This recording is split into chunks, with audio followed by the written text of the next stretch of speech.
Here is question number 16. The degree of freedom of mixture of two ideal gases having moles N1 and N2, degree of freedom F1 and F2 respectively is what? Now, according to law of equipartition of energy, we know that the energy associated with any gas will be given by E equals 1 by 2 times F N R T. According to law of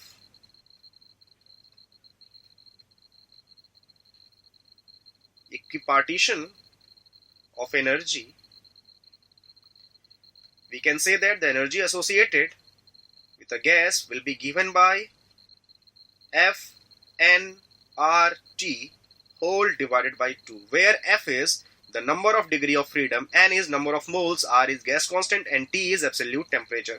Here we are having two gases having N1 and N2 number of moles, F1 and F2 degrees of freedom. So energy associated with them will be given by E1 equals F1 N1 RT by 2, and for gas 2 the energy associated will be given by F2 N2 RT divided by 2. Now they are mixed, so the total energy of mixture we can write E equals E1 plus E2. The total energy of mixture can be written, suppose the degree of freedom for mixture is F equivalent. Total number of moles will be N1 plus N2. R will be same, temperature will be same, divided by 2. This is expression for total energy of mixture. For energy of gas 1, we have F1 N1 RT by 2. And for energy of second gas, we have F2 N2 RT by 2. RT by 2 will be cancelled out, and ultimately we will get the equivalent degree of freedom of the mixture F equivalent is given by F1 N1 plus F2 N2 whole divided by N1 plus N2. So this is our final expression, and after looking to the options, we can say that our option number 3 is absolutely correct. So that's why we'll go with option number 3. Now let us proceed to the next question, that is question number 17. Here is question number 17. 0.5 moles of an ideal monoatomic gas undergoes a thermodynamic process from A to B shown in figure. The change in internal energy of the gas during the process from A to B will be what? Internal energy of a gas is given by, according to law of equipartition of energy at any temperature T, will be half of F N R T, where F is number of degree of freedom, N is number of moles, R is gas constant, and T is absolute temperature. Here in this case the gas is monoatomic, and we know that for monoatomic gas degree of freedom is 3.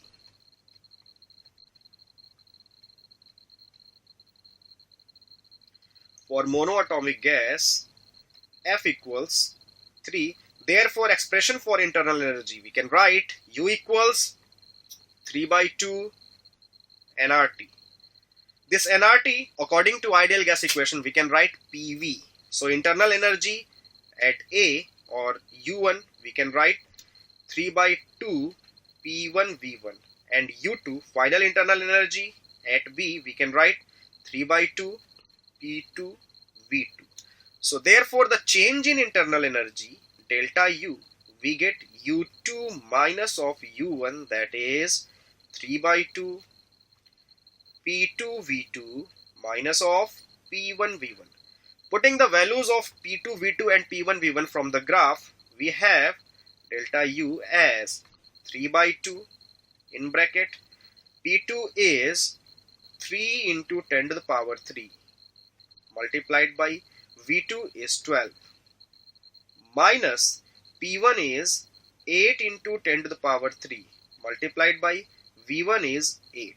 After solving, we will get delta U as minus of 42,000 joule, or we can write delta U as minus of 42 kilojoule. So when we see the answer, we can say that we will go with option number 4, which is absolutely correct. So that's why we'll go with option number 4. 4. Now let us proceed to the next question, that is question number 18. Here is question number 18.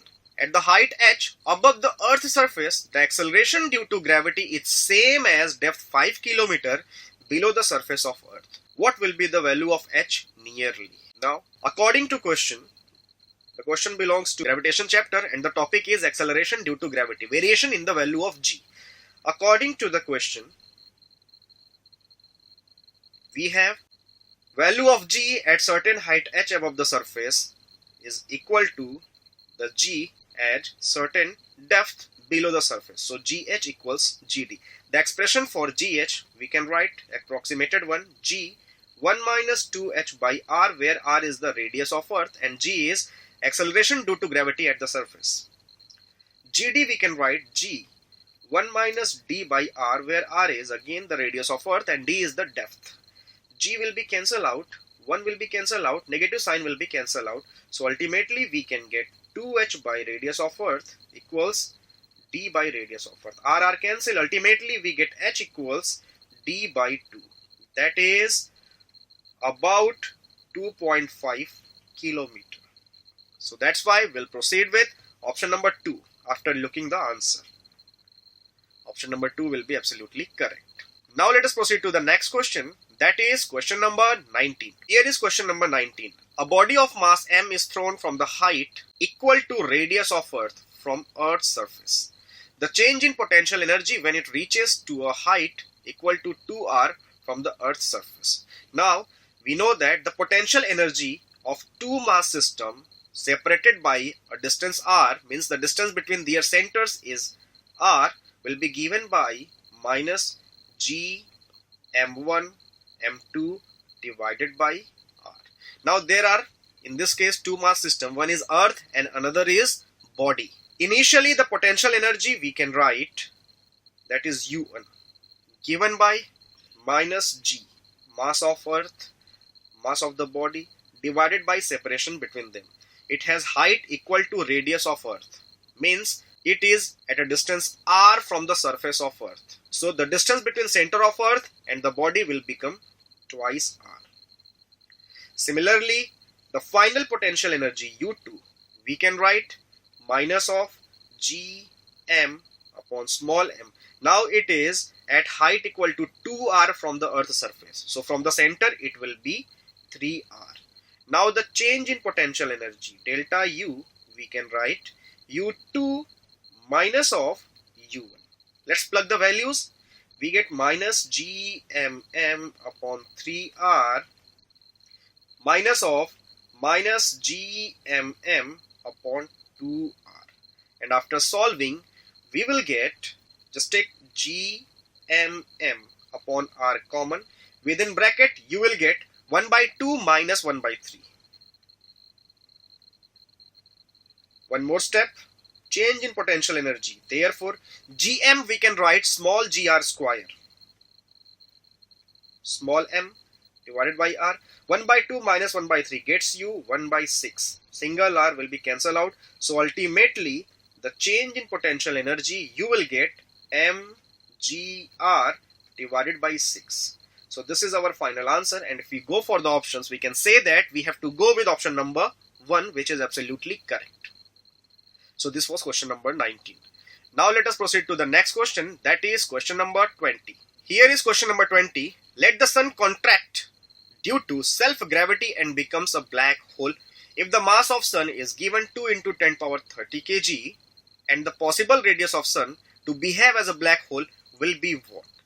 We know very well if sun is to behave as a black hole, then its escape velocity must be more or greater than speed of light. Means not even light able to escape from it. So we can write, if sun has to behave